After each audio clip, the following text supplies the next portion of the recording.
The White Ship by H.P. Lovecraft. I am Basil Elton, keeper of the North Point light that my father and grandfather kept before me. Far from the shore stands the grey lighthouse, above sunken slimy rocks that are seen when the tide is low, but unseen when the tide is high. Past that beacon for a century have swept the majestic barks of the seven seas. In the days of my grandfather there were many, in the days of my father not so many, and now there are so few that I sometimes feel strangely alone, as though I were the last man on our planet. From far shores came those white-sailed argosies of old, from far eastern shores where warm suns shine and sweet odours linger about strange gardens and gay temples. The old captains of the sea came often to my grandfather and told him of these things, which in turn he told to my father, and my father told to me in the long autumn evenings when the wind howled eerily from the east. And I have read more of these things, and of many things besides, in the books men gave me when I was young and filled with wonder. But more wonderful than the lore of old men and the lore of books is the secret lore of ocean. Blue, green, grey, white or black, smooth, ruffled or mountainous, that ocean is not silent. All my days have I watched it and listened to it, and I know it well. At first it told to me only the plain little tales of calm beaches and near ports, but with the years it grew more friendly and spoke of other things, of things more strange and more distant in space and in time. Sometimes at twilight the grey vapours of the horizon have parted to grant me glimpses of the ways beyond, and sometimes at night the deep waters of the sea have grown clear and phosphorescent to grant me glimpses of the ways beneath. And these glimpses have been as often of the ways that were and the ways that might be, as of the ways that are. For ocean is more ancient than the mountains, and freighted with the memories and the dreams of time. Out of the south it was that the white ship used to come when the moon was full and high in the heavens. Out of the south it would glide very smoothly and silently over the sea, and whether the sea was rough or calm, and whether the wind was friendly or adverse, it would always glide smoothly and silently, its sails distant, and its long strange tiers of oars moving rhythmically. One night I espied upon the deck a man, bearded and robed, and he seemed to beckon me to embark for fair unknown shores. Many times afterward I saw him under the full moon, and ever did he beckon me. Very brightly did the moon shine on the night I answered the call, and I walked out over the waters to the white ship on a bridge of moonbeams. The man who had beckoned now spoke a welcome to me in a soft language I seemed to know well, and the hours were filled with soft songs of the oarsmen as we glided away into a mysterious south, golden with the glow of that full, mellow moon. And when the day dawned, rosy and effulgent, I beheld the green shore of far lands, bright and beautiful, and to me unknown. Up from the sea rose lordly terraces of verdure, tree-studded, and showing here and there the gleaming white roofs and colonnades of strange temples. As we drew nearer the green shore, the bearded man told me of that land, the land of Zar, where dwell all the dreams and thoughts of beauty that come to men once, and then are forgotten. And when I looked upon the terraces again, I saw that what he said was true, for among the sights before me were many things I had once seen through the mists beyond the horizon, and in the phosphorescent depths of ocean.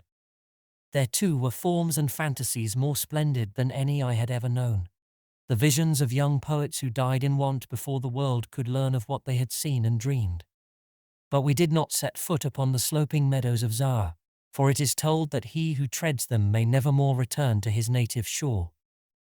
As the white ship sailed silently away from the templed terraces of Zar, we beheld on the distant horizon ahead the spires of a mighty city, and the bearded man said to me, "This is Thalarion, the city of 1,000 wonders, wherein reside all those mysteries that man has striven in vain to fathom." And I looked again at closer range, and saw that the city was greater than any city I had known or dreamed of before. Into the sky the spires of its temples reached, so that no man might behold their peaks, and far back beyond the horizon stretched the grim, grey walls, over which one might spy only a few roofs, weird and ominous, yet adorned with rich friezes and alluring sculptures. I yearned mightily to enter this fascinating yet repellent city, and besought the bearded man to land me at the stone pier by the huge carven gate Acarial, but he gently denied my wish, saying, "Into Thalarion, the city of 1,000 wonders, many have passed, but none returned. Therein walk only demons and mad things that are no longer men, and the streets are white with the unburied bones of those who have looked upon the eidolon Lathai that reigns over the city. So the white ship sailed on past the walls of Thalarion, and followed for many days a southward flying bird, whose glossy plumage matched the sky out of which it had appeared. Then came we to a pleasant coast gay with blossoms of every hue, where as far inland as we could see basked lovely groves and radiant arbours beneath a meridian sun. From bowers beyond our view came bursts of song and snatches of lyric harmony, interspersed with faint laughter so delicious that I urged the rowers onward in my eagerness to reach the scene. And the bearded man spoke no word, but watched me as we approached the lily-lined shore. Suddenly a wind blowing from over the flowery meadows and leafy woods brought a scent at which I trembled. The wind grew stronger, and the air was filled with the lethal, charnel odour of plague-stricken towns and uncovered cemeteries. And as we sailed madly away from that damnable coast, the bearded man spoke at last, saying, "This is Zura, the land of pleasures unattained." So once more the white ship followed the bird of heaven, over warm, blessed seas fanned by caressing, aromatic breezes. Day after day and night after night did we sail, and when the moon was full we would listen to soft songs of the oarsmen, sweet as on that distant night when we sailed away from my far native land. And it was by moonlight that we anchored at last in the harbour of Sona-Nyl, which is guarded by twin headlands of crystal that rise from the sea and meet in a resplendent arch. This is the land of fancy, and we walked to the verdant shore upon a golden bridge of moonbeams. In the land of Sona-Nyl there is neither time nor space, neither suffering nor death, and there I dwelt for many eons. Green are the groves and pastures, bright and fragrant the flowers, blue and musical the streams, clear and cool the fountains, and stately and gorgeous the temples, castles, and cities of Sona-Nyl. Of that land there is no bound, for beyond each vista of beauty rises another more beautiful. Over the countryside and amidst the splendour of cities rove at will the happy folk, of whom all are gifted with unmarred grace and unalloyed happiness. For the eons that I dwelt there, I wandered blissfully through gardens where quaint pagodas peep from pleasing clumps of bushes, and where the white walks are bordered with delicate blossoms. I climbed gentle hills from whose summits I could see entrancing panoramas of loveliness, with steepled towns nestling in verdant valleys, and with the golden domes of gigantic cities glittering on the infinitely distant horizon. And I viewed by moonlight the sparkling sea, the crystal headlands, and the placid harbour wherein lay anchored the white ship. It was against the full moon one night in the immemorial year of Tharp that I saw outlined the beckoning form of the celestial bird, and felt the first stirrings of unrest.